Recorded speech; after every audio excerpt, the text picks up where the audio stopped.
सावन के जीवंत रंगों से गांव खिल उठता है, जो धूप में पन्ना हरियाली का एक चित्रपट है।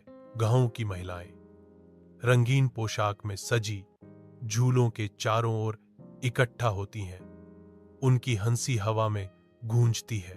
जैसे ही झूला झूलता है, महिलाओं की आवाजें तीज के खुशी के गीतों में उठती हैं। उनकी धुनें हरे भरे परिदृश्य में बुनी जाती हैं। पारंपरिक पोशाक में सजे वे अनुग्रह और लय के साथ चलते हैं। उनकी हरकतें झूलों के कोमल झूलों को दर्शाती हैं। हवा खिलते फूलों की मीठी खुशबू से भरी हुई है।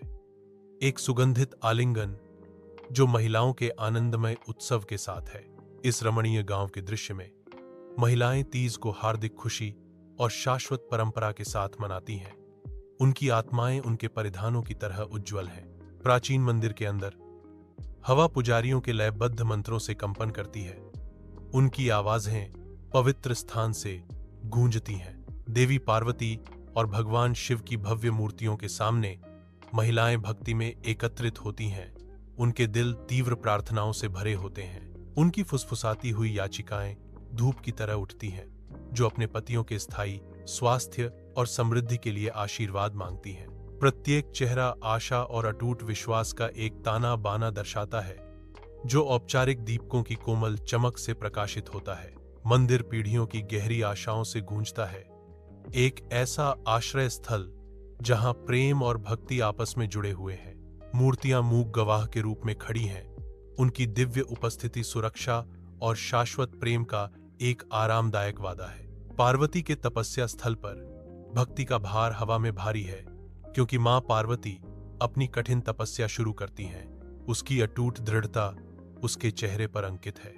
वह पूरी तरह से शांत रहती है। उसकी भक्ति स्पष्ट है। उसकी तपस्या की तीव्रता स्थल में व्याप्त है, जिससे उसके आसपास की हवा ही बदल जाती है।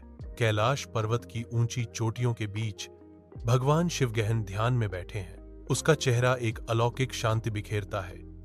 कठोर पहाड़ी हवा में शांति का प्रतीक। भगवान शिव के आसपास की हवा भी स्पष्ट आध्यात्मिक ऊर्जा से चमकती है। नारद मुनि आते हैं। उनकी उपस्थिति शांति में एक कोमल लहर है। नारद मुनि की आवाज चुप्पी तोड़ती है। प्रणाम भगवान शिव, मैं पार्वती की तपस्या का समाचार लाया हूं। भगवान शिव स्थिर रहते हैं, शब्दों को आत्मसात करते हैं। उनके चारों ओर की आध्यात्मिक ऊर्जा अडिग है, सूर्य की रोशनी में नहाया हुआ। पार्वती की तपस्या का आधार शांति और शांति बिखेरता है। वर्षों की अटूट भक्ति के बाद एक चकाचौंध भरी रोशनी एक दिव्य आगमन का संकेत देती है। भगवान शिव दीप्तिमान वैभव में उतरते हैं, घोषणा करते हैं, पार्वती, तुम्हारी भक्ति ने स्वर्ग को छू लिया है। मैं तुम्हें अपनी पत्नी के रूप में स्वीकार करता हूं। अत्यधिक खुशी से अभिभूत पार्वती शिव के सामने झुकती हैं। गांव के घर के अंदर एक जीवंत दृश्य खुलता है, क्योंकि महिलाएं अपने हाथों को मेहंदी से सजाती हैं। उनकी हंसी हवा में गूंजती है। महिलाओं के पारंपरिक व्यंजन तैयार करते समय हवा प्रत्याशा से भरी हुई है। उनके चालन पाक कला समर्पण का नृत्य है। महिला बोलती है, उसकी आवाज दिन के महत्व से गूंजती है। आज एक बहुत ही शुभ दिन है। यह प्रेम और भक्ति का प्रतीक है। मेहंदी से सजे हाथों का एक करीबी दृश्य, प्रत्येक घुमाव और बिंदु परंपरा और स्नेह का प्रमाण है। जैसे ही शाम ढलती है, गांव पारंपरिक परिधानों के जीवंत रंगों के साथ जागता है।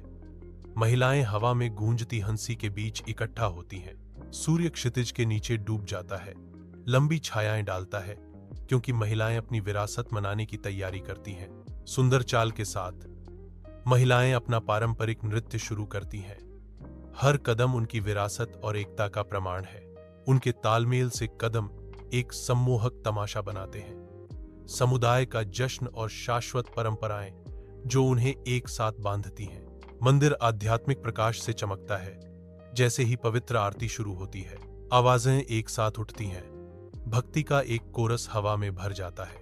यह गीत और भी तीव्र हो जाता है, जो भगवान शिव और देवी पार्वती के लिए एक शक्तिशाली भजन है। मंदिर भक्तों की सामूहिक ऊर्जा से कंपन करता है। कैलाश पर्वत के तारों से जड़े विस्तार के नीचे रात पुनर्मिलन और शाश्वत प्रेम की कहानियां फुसफुसाती है। दिव्य प्रकाश में स्नान करते हुए भगवान शिव और माता पार्वती एक साथ बैठे हैं। उनकी दिव्य मुस्कान शांति और असीम स्नेह बिखेर रही है। उनकी उपस्थिति पवित्र पर्वत को प्रकाशित करती है। उनका प्यार शांत अंधेरे में एक प्रकाश स्तंभ है, जो एक अटूट बंधन का प्रतीक है। उनकी साझा दृष्टि में भक्ति और एकता के युग मिलते हैं, जो एक के रूप में गुंथे हुए दो आत्माओं के शाश्वत नृत्य की पुष्टि करते हैं।